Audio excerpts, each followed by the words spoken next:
Hi, my name is Beth Hiley here with Harry. Pronounce it for me again though. Mücke. Thank you. We were just talking about how I was having trouble with umlaut. Right. But this is we just finished up with ChessMe, which was the same publisher who has also published Global Warming. Right. Yes, ChessMe is an untypical game. Some of you might know that we publish games that derive from competitions.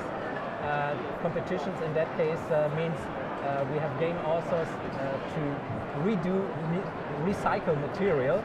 Maybe some people of you know these materials from the game Giants from Cosmos. And the task was to create new games with it.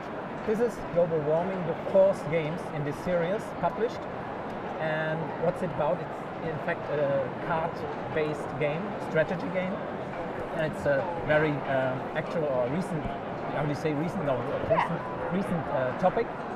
And what do you have to do? We have in the middle the world map with the oil-producing countries, and showing here the volume of oil that's available, the places where I can place my oil rigs, and around those map is a street and a rail track running around, and on this side we have the bank, which is just for showing the money we have.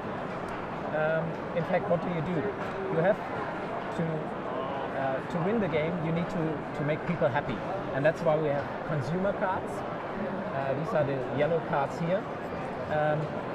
If you play those cards, your truck will run on the road, and the goal of the game is to reach certain points depending on player numbers two to player, win the three game. player, 4 player. I'm guessing this is a 4-player game then. It's a 3 or 4 player game, right? And we have 5 different type of cards. And what you have to do is you need to play production cards.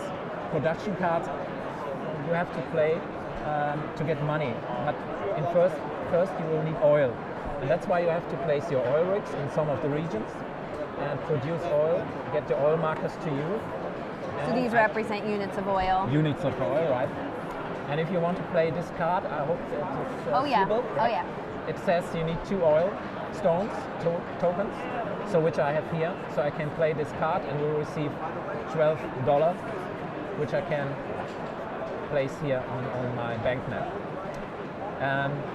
You need the money to play other cards, the consumer cards I mentioned, to get these happiness points, yes. getting the points for the trucks. Driving along the street represents happiness. Right. Well, you know, a lot of people in America could probably relate to that one. Yeah, I guess so. Well, the problem is, if you produce, in this case, it's steel industry. If you go and produce with this, this will have impact on the environment. This is shown here with global. Hence the name. That's the name, right? 2 and a dice roll, and let's say the dice roll is 5, then it would mean the black train runs 2 and 5, 7 steps ahead. The black train shows total global warming, the impact of your production. And black is not a player color, so it's not a player color. My own player color will also move 7 ahead, representing my share in this disaster. In this impact. Your blame. Your blame, right?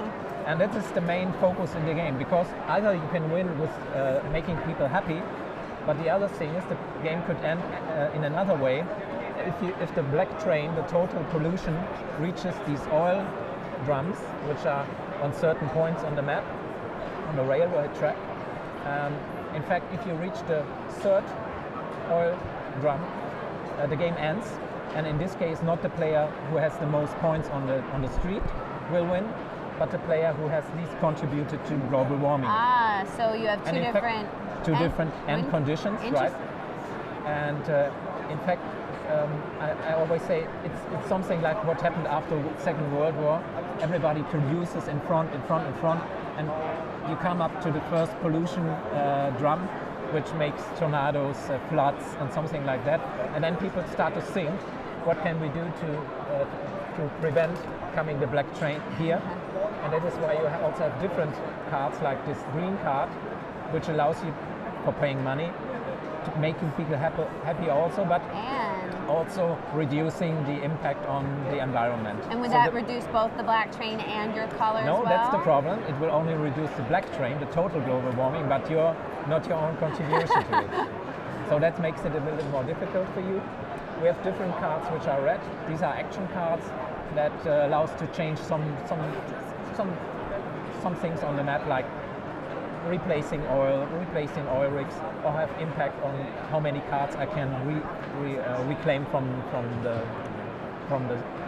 how do you say Deck. From the stack, right? So different kinds what you can do here.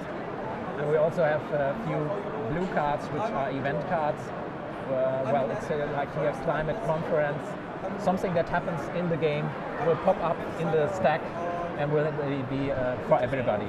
Something so like special event. Special event. But we try to get as many things into the game which are really in the focus right now. And well, that's the thing how it works. But how long does it play? I think you will have to have at least 90 minutes for playing the game. Now, are you guys selling this one here at the fair? We would like to, but unfortunately, we're waiting still for it to arrive. We still hope it will come here, but nevertheless, we have games here for playing and showing. But unfortunately, some other publishers had the same problem. Not all games arrive. Yes, it's been a very common problem. And now, are you planning on releasing this internationally? Is this going to be a European release? No, it will be also internationally. We're looking for partners still, but this is the plan because it's a recent topic, and people like just by seeing the cover it could be interesting, and that's a good focus, I think. And yes, I think it has a good chance with this topic. Well, I'm glad you got the chance to highlight it here at least, right. And I certainly wish you luck in getting all your copies out and published and we hope so. Yeah. Well, good luck. Thanks. Bye.